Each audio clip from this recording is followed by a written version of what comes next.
Welcome to Russian History Retold, Episode 284, The Volga, Part 1. Last time, we discussed the role of sport in Russia and the Soviet Union. Today, we go on to a completely different subject, the history of the Volga River and its meaning to Russia.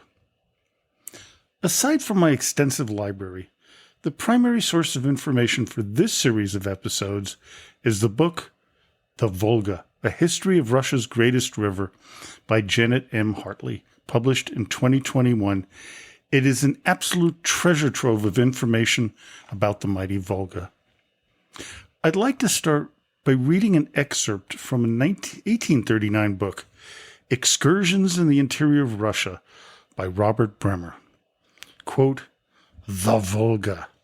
There is a mystery, a charm in almighty rivers, which has ever made us gaze upon them with an interest beyond that inspired by other great and glorious sights. But to look on the largest of the European rivers, the king of our fair tides and oft-sung streams, gave a thrill of joy surpassing all former pleasures of the kind. Those who know that first glimpse of some great object which we have read or dreamt of from earliest recollection is ever a moment of intense enjoyment, will forgive the foolish transport that is felt while first standing on that commanding height and devouring the majestic stream that rolls in such gloomy grandeur below." Before we get into the river's history, let's discuss its dimensions and other important facts. The Volga, as we just stated, is the longest river in Europe at 3,500 kilometers, or almost 2,200 miles long. It begins to the northwest of Tver, flowing through that city as well as going through Yaroslavl, Nizhny Novgorod, Kazan, Ulyanovsk, Saratov, Volgograd, and Astrakhan before emptying into the Caspian Sea. Within its drainage basin, 5 of the 10 largest cities in Russia lie, including Moscow. Some of the world's largest reservoirs are located near the Volga. It belongs to the closed basin of the Caspian Sea, being the longest river to flow into a closed basin and not into the ocean. The Volga drains most of western Russia. Its many large reservoirs provide irrigation and hydroelectric power. The Moscow Canal, the Volga-Don Canal, and the Volga-Baltic Waterway form navigable waterways connecting Moscow to the White Sea, the Baltic, the Caspian, the Sea of Azov, and the Black Sea. The Moscow Canal, known as the Moskva-Volga Canal until 1947, was built between 1932 and 1937 by 200,000 Gulag prisoners under the direction of the Soviet secret police and Matvei Berman. The building of the Volga-Don Canal was something that was thought of as far back as the 1500s, but was not completed until 1952. This canal took 4 years to build, employing about 900,000 workers, including 100,000 German POWs and 100,000 Gulag prisoners. What happened was it took a number of years between 32 and 37, but it wasn't completed really, and wasn't navigable enough until it was started again by about 1948. So that's why it wasn't completed until 52. The Volga-Baltic waterway had its beginnings during the reign of Peter the Great, with expansions continuing until Tsar Alexander I. Another connection was added in the 1930s when the infamous White Sea-Baltic Canal, which we talked about in the Gulag series, was constructed by prisoners at enormous human cost between Lake Onega and the White Sea. It turned out to be too shallow to allow larger boats to pass through it, making it virtually useless for shipping cargo. Within Russian culture, its importance can be noted by the river's symbolic name, Volga Matushka, or Mother Volga. The word Volga comes from Slavic and Proto-Slavic roots. The word Vlaga means moisture. The Volga's Scythian name was Raha, meaning wetness. The Greek author Herodotus recorded two more ancient Iranic names of the Volga, Orasus and Araxes. The earliest peoples that we know of that made use of the Volga included the Khazars, Bulgars, Scythians, Slavic tribes of Vyaches and Buzans, Finnic, Scandinavian, Baltic, Hunnic, and Turkic peoples, the Tatars, Kipchaks. All of them would eventually be supplanted by the Rus. For the Khazars, between 750 to 965, the Volga was at the heart of their lands. As Arab traveler and historian El-Masudi wrote in 943, quote, "The Khazars have ships which they sail on the river, above their city Ital, into the great river which transverses it. This river, which flows from the land of the Bulgars, carries vessels from both kingdoms. The pelts of black and red foxes are exported from their country. The black furs are worn by Arab and non-Arab kings, who esteem them more than they do sable, ermine, or other similar furs. The upper reaches of the Khazar River, the Volga, communicate with the Gulf of the Sea of Pontus, also called the Sea of the Rus, because the Rus, who were the lonely ones to sail it, live on its shores. They form a numerous pagan nation that doesn't recognize authority or revealed law. Many of their merchants trade with the Bulgars. The Bulgars themselves became the predominant power as the Khazars were fading. One of the reasons was their conversion to Islam, which made trade with their Muslim brethren easier. As one contemporary wrote about their trade, which passed the Khazars, quote, "Sables, miniver, ermines, and the fur of the steppe, martens, beavers, sported hares and goats, also wax, arrows, birch bark, high fur caps, fish glue, fish teeth, castoreum, prepared horse hides, honey, hazelnuts, falcons, swords, armor, wood, Slavonic slaves, sheep, and cattle." The Rus began using the same trade routes along the Volga and became a significant rival to their neighbors. We have two of the earliest descriptions of the people known as the Rus. Quote, "I saw the Rus, who had come for trade and had camped by the Volga River. I have never seen bodies more perfect than theirs. They were like palm trees. They are fair and ruddy. They wear neither coats nor caftans, but a garment which covers one side of the body and leaves one hand free. Each of them carries an axe, a sword, and a knife, and is never parted from any of the arms we mentioned." Well, this description is positive. The next one, it isn't. Quote, "They are the filthiest of God's creatures. They do not clean themselves after urinating or defecating, nor do they wash after having sex. They do not wash their hands after meals. They're like wandering asses. Each of the men has sex with his slave while his companions look on." These so-called unclean Rus did begin to dominate their neighbors, and through increased trade began to enrich themselves. While the Volga was the most important river in the region, it's not the only one. The Dnieper allowed the Rus to reach Constantinople, while the Don allowed more widespread trade at the time. They could now head off in any direction, trading with a broader customer base. By the mid to late 9th century, the Rus were now the dominant power, and they used the Volga to increase their wealth and strength. As we know, two cities in the land of the Rus benefited the greatest in the early days from the trade on the Volga, even though they were not on it. This is Kiev and Novgorod. Kiev was one of the most populated cities in Europe, with some estimates coming in at between 30 and 60,000, even up to 100,000, with Novgorod having a population of between 25 to 30,000. Over the next century, Kiev rose in significance and then began its rapid decline. Vladimir Suzdal began its ascent in 1108, overtaking Kiev later in the century. Vladimir Suzdal was situated on the Klyazma River, emptying into the Oka and finally into the Volga. It was an ideal location as it was far enough away from Kiev to avoid that city's control, but closer to the Volga and the important newly founded town of Nizhny Novgorod in 1221, which was at the confluence of the Oka and the Volga.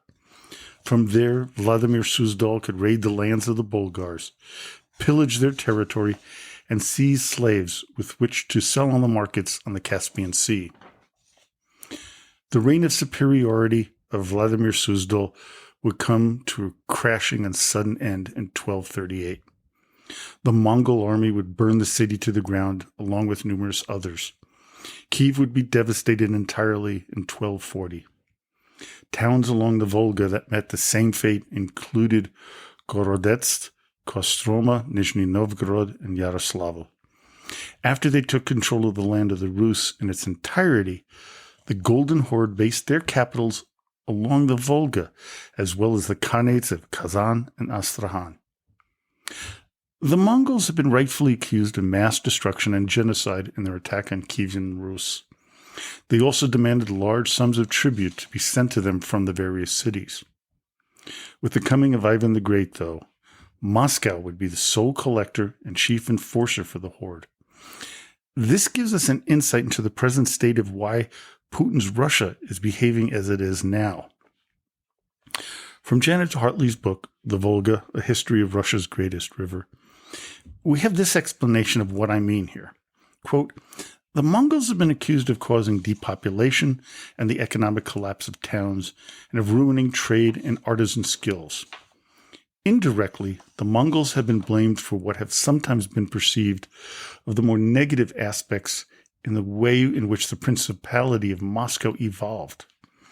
The charge was that, in order to defeat the Khanates, Moscow had to adopt facets of the social and political organization of the Mongols, and in particular, inherited attitudes and the practice of Oriental despotism from them.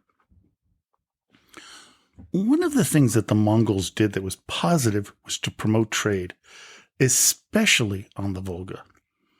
Its principal capital, Sarai, was situated on the lower part of the river. It was the main trading port in all directions.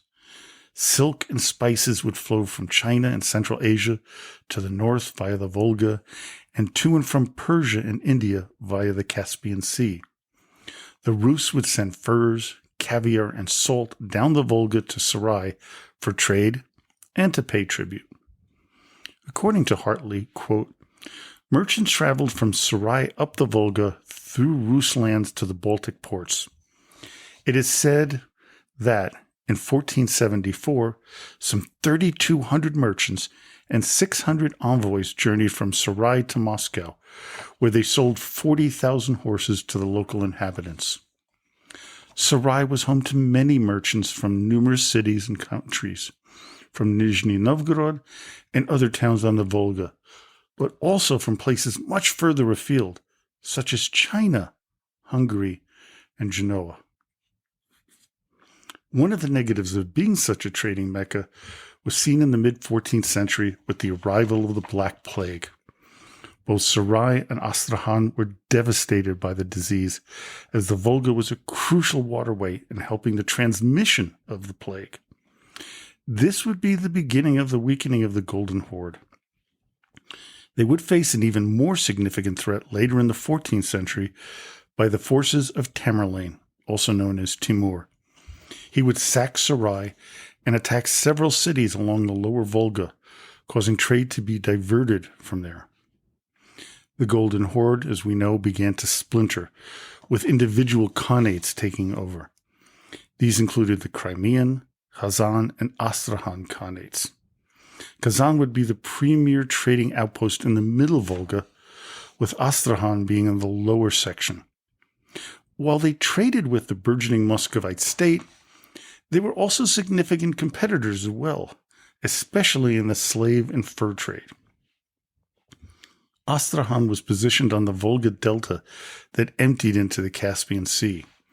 The fish population was immense, especially with sturgeon, which provided the delicacy of caviar.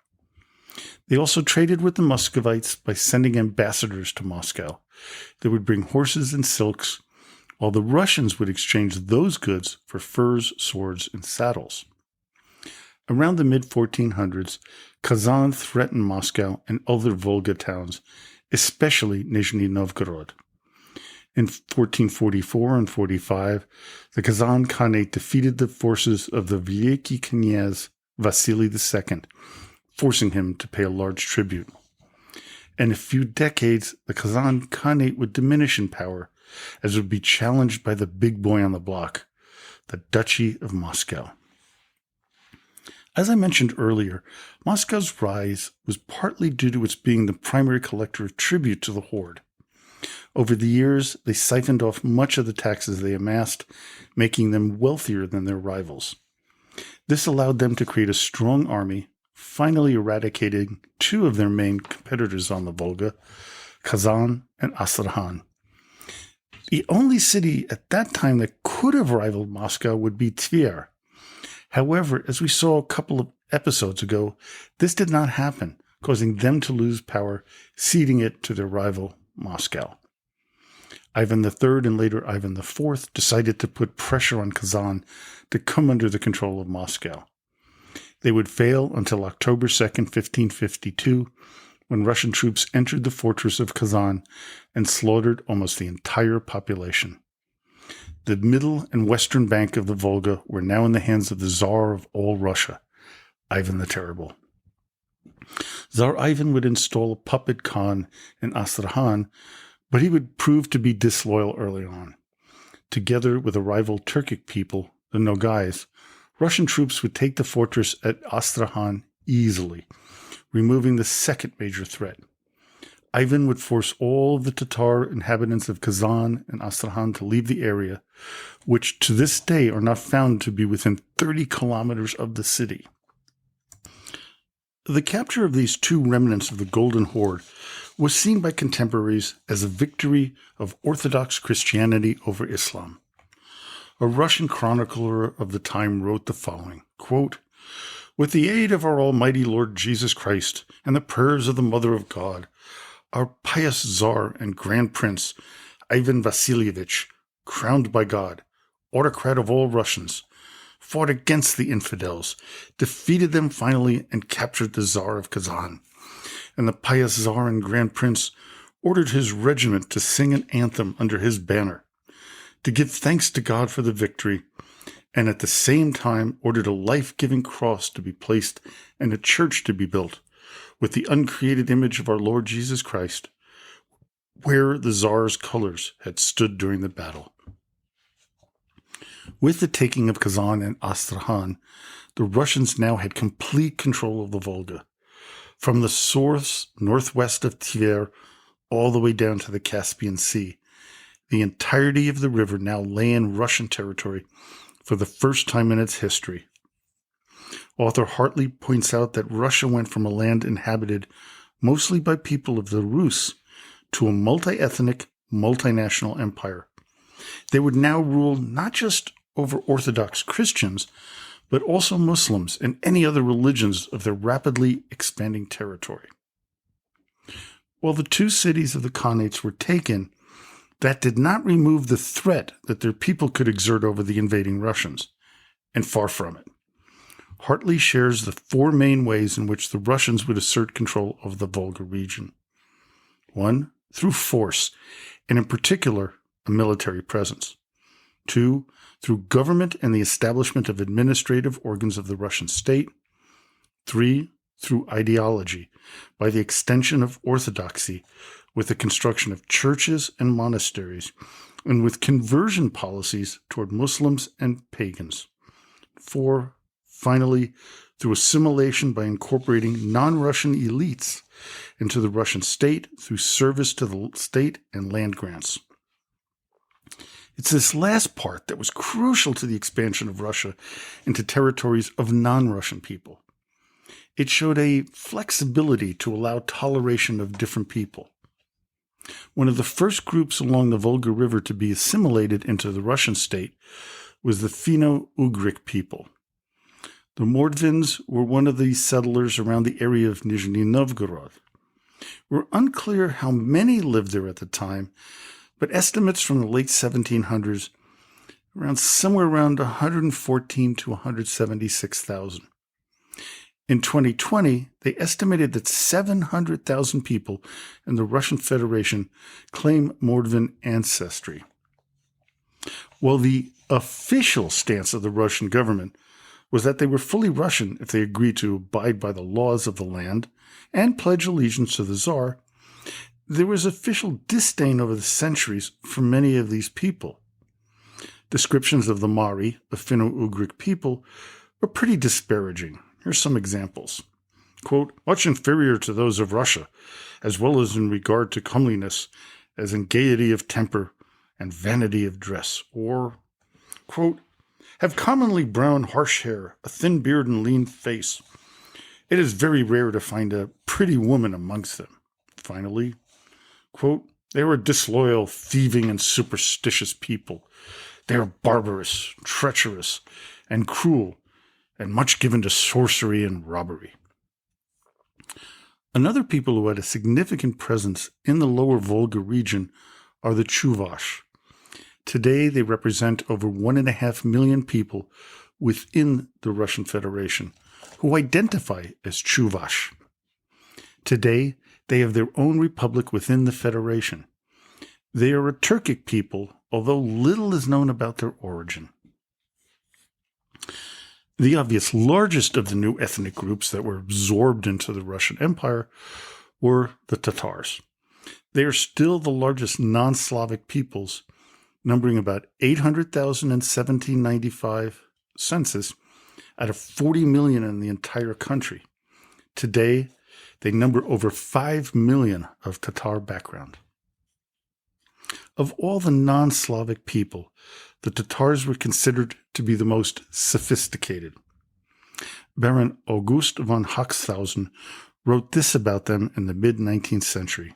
Quote, the face is oval, the eyes black and animated, and the nose noble and curved, the mouth of a refined expression, the teeth excellent, and the complexion that of the Caucasian race. All their movements are active, graceful, and often dignified. The women are small and disfigured by paint.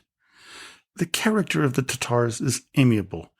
They are sociable, honorable, friendly, confiding, orderly, and cleanly.